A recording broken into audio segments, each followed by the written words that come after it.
Halo teman-teman, masih dong melanjutkan bahasan kita mengenai Donghua Shaolin.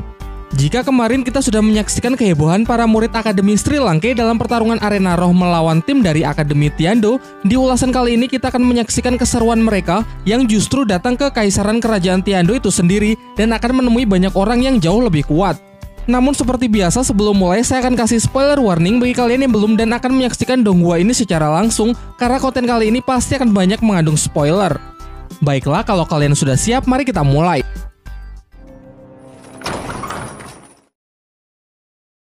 Setelah tim Akademi Tiando berhasil dikalahkan oleh tim Akademi Sri Lanka, dengan penuh kekecewaan mereka pun saling menyalahkan dirinya sendiri masing-masing. Namun sang guru yang diketahui bernama Xing Ming kembali memberikan mereka semangat bahwa kekalahan ini bukanlah sesuatu yang buruk, melainkan justru menjadi pembelajaran bagi mereka untuk menghilangkan sikap sombong dan takabur, serta membuat mereka terus berlatih agar bisa menjadi lebih baik ke depannya. Sementara itu, di pihak lain, semua murid Akademi Sri Lanka terlihat sangat gembira atas kemenangan yang luar biasa.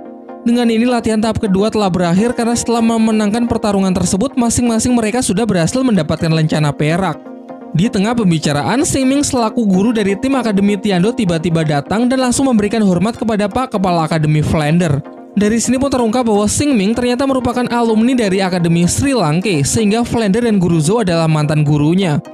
Inilah yang menjadi alasan mengapa kemarin sebelum pertarungan mereka, Xing Ming sempat memperingatkan timnya agar jika mereka menang, mereka tidak melukai serius para murid Sri Lanka.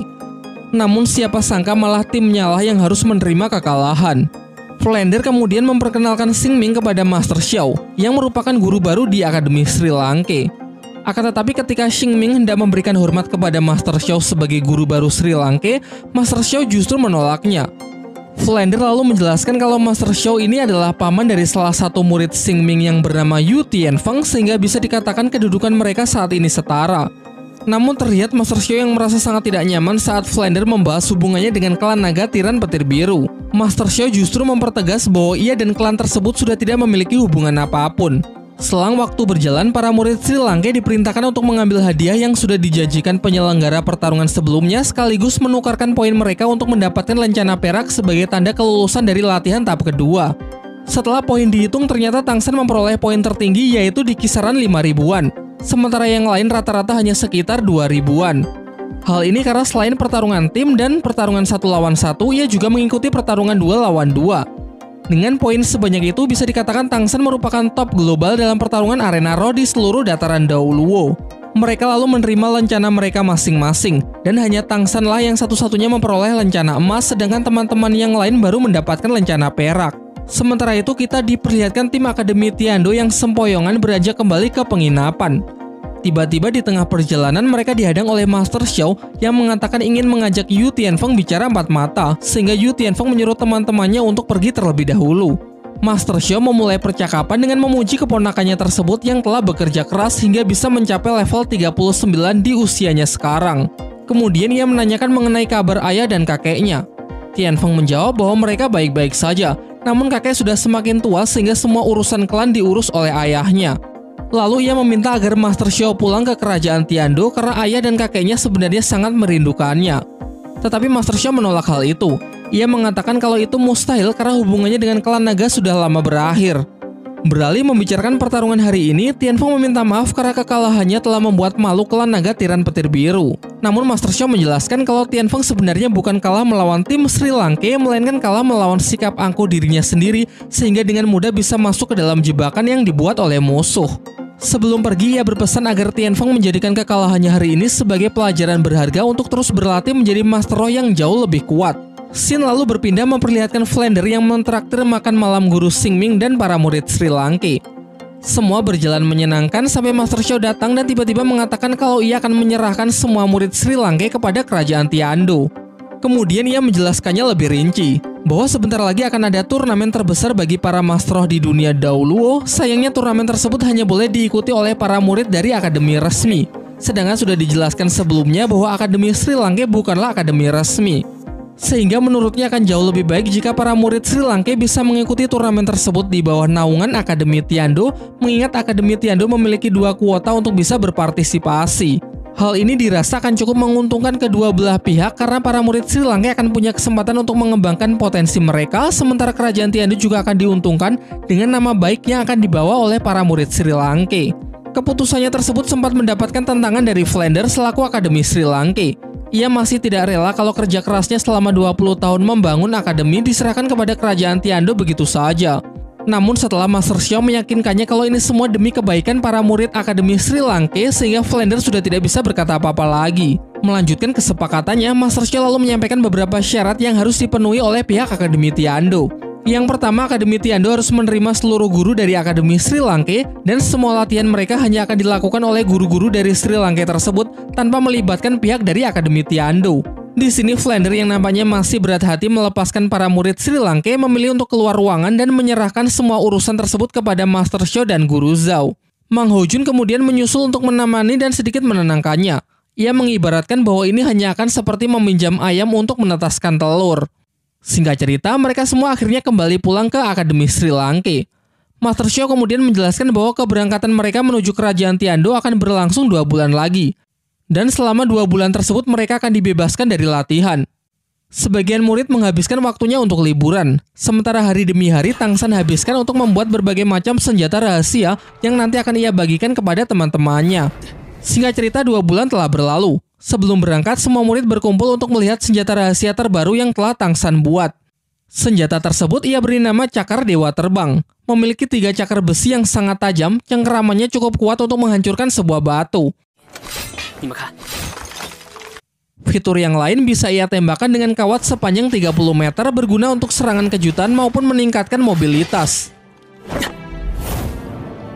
Setelah selesai mempresentasikan senjata rahasianya, ia memberikan satu persatu kepada teman-temannya secara gratis. Dirasa semua persiapan telah siap, mereka semua pun berangkat menuju kerajaan Tiandu dengan menggunakan sosis terbang dari Oishike. Perjalanan mereka berlangsung selama beberapa hari sehingga juga sempat singgah di sebuah penginapan. Sampai suatu ketika saat kembali melanjutkan perjalanan, tibalah mereka di sebuah kota yang bernama Kota Silvas. Sebuah tempat yang terlihat sangat barbar di mana banyak terjadi penindasan, penjarahan, dan banyak tindakan kriminal lainnya. Master Xiao kemudian menyuruh para murid untuk mengikuti pertarungan tersebut sebagai bagian dari latihan tahap ketiga mereka. Namun sayangnya dikarenakan tim Sri Lanka sudah mencapai rank lencana emas, panitia pendaftaran mengatakan kalau mereka tidak bisa berpartisipasi karena pertarungan di sini tertinggi hanya memiliki lencana perak. Sementara dalam pertarungan arena dibutuhkan kesetaraan rank. Namun jika tetap ingin bertarung, panitia pendaftaran memberikan Master Xiao alternatif lain, yaitu dengan mengikuti pertarungan bebas. Dalam pertarungan bebas, dimungkinkan untuk sebuah tim saling menantang satu sama lain meski terdapat perbedaan rank. Tanpa pikir panjang, Master Xiao pun mengambil tawaran tersebut lalu menanyakan siapa tim terkejam dan paling jahat di tempat ini. Kemudian dijelaskan bahwa tim yang sesuai ialah tim Dewa Iblis Darah.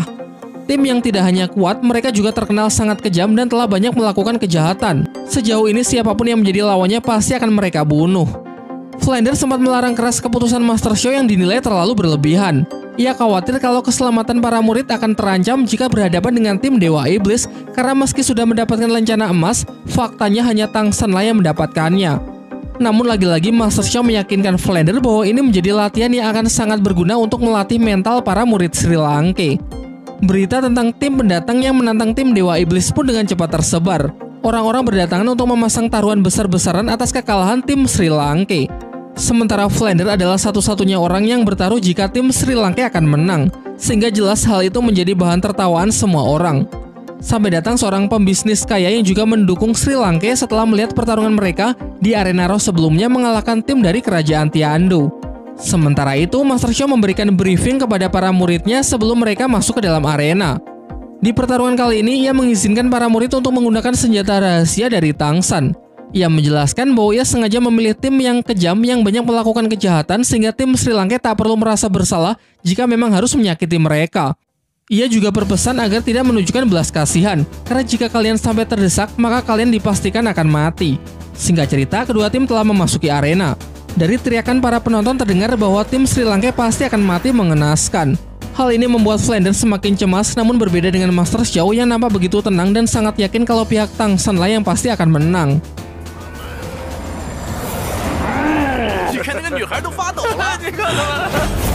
Setelah mendengar aba-aba dari wasit, seluruh anggota tim Dewa Iblis pun serentak maju untuk menyerang tim Sri Lanka.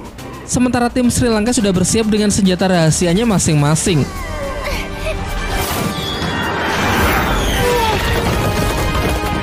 Pertarungan pun berakhir dalam sekejap dengan kemenangan dari tim 7 monster Sri Lanka. Seluruh anggota tim Dewa Iblis harus menerima kematiannya karena serangan senjata rahasia tersebut langsung mengarah ke titik vital mereka. Jelas kejadian itu membuat semua orang benar-benar terkejut. Bahkan tim Sri Lanka itu sendiri karena ini adalah pengalaman pertama mereka membunuh manusia. Di backstage diperlihatkan sebagian murid Sri Lanka begitu syok dan merasa bersalah atas apa yang telah mereka lakukan. Kemudian Master Xiao datang untuk menenangkan mereka. Ia menjelaskan bahwa sebagai seorang Master Roh, cepat atau lambat mereka pasti akan menghadapi situasi seperti ini, sehingga momen ini akan sangat baik untuk mempersiapkan mental mereka.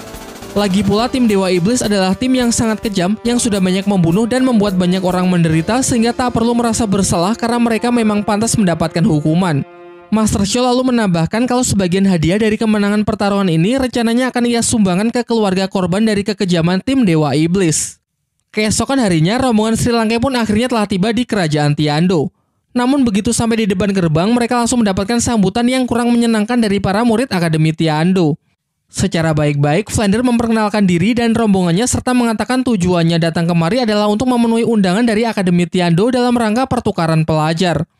Akan tetapi lagi-lagi dengan nada kasar, salah seorang murid Tiando justru mengusirnya dan berkata bahwa orang-orang miskin seperti mereka tak layak dan tak mungkin diundang untuk menjadi bagian dari Akademi Tiando.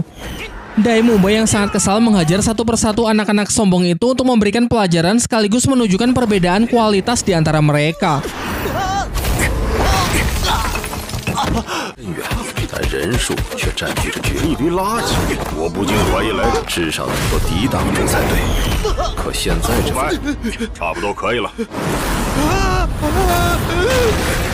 Tak lama setelah itu, Guru Xingming datang untuk menghentikan para muridnya yang sudah bertindak tidak sopan kepada tamunya.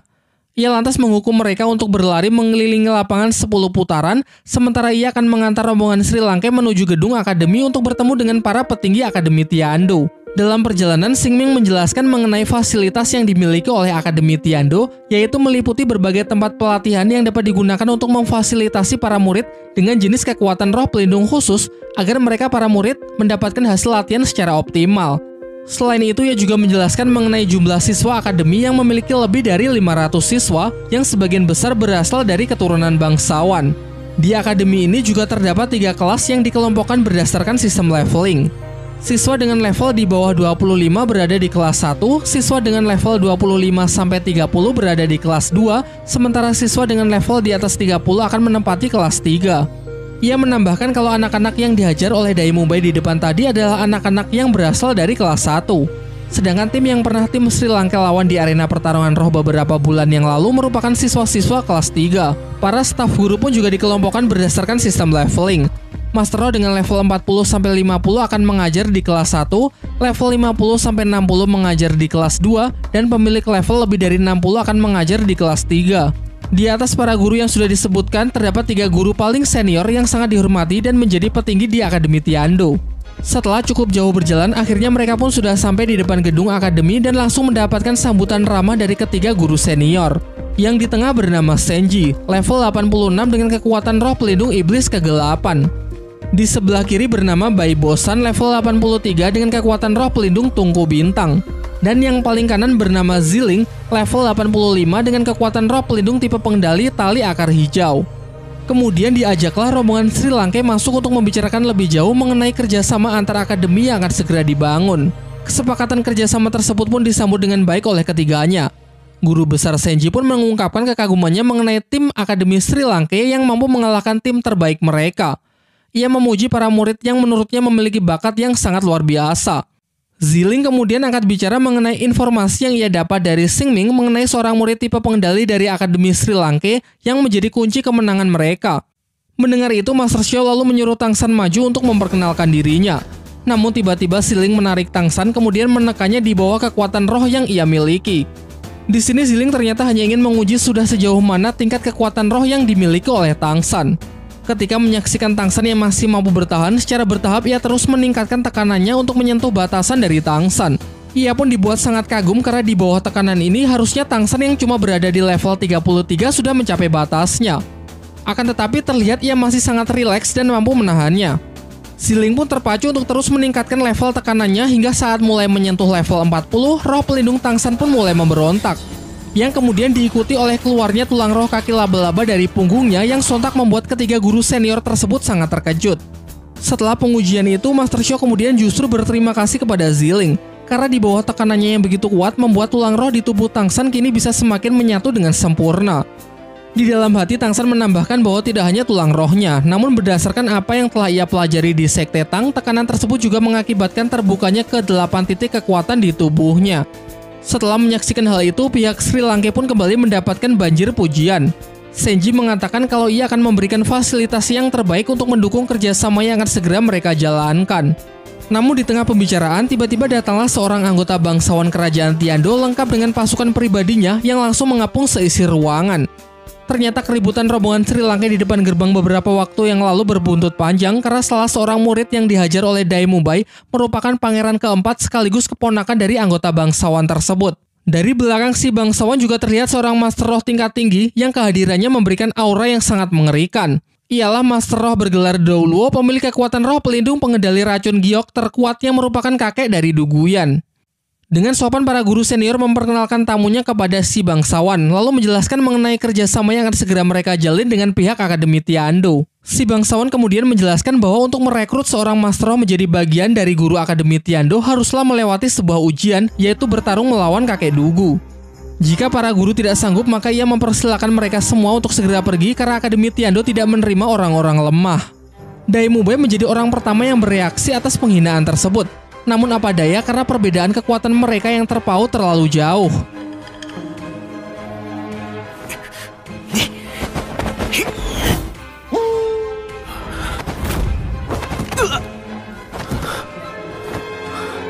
Sudah jelas tak ada satupun orang dari pihak Sri Lanka yang mampu melawannya.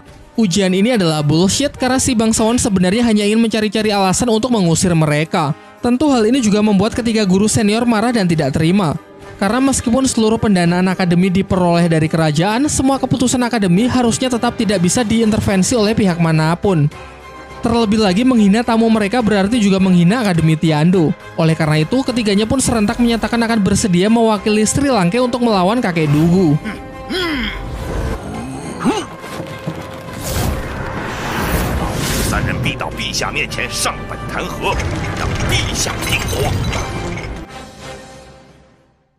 Karena tidak ingin suasana internal semakin memanas, Flander pun memutuskan untuk segera angkat kaki dan membatalkan hubungan kerjasama dengan pihak Akademi Tiando.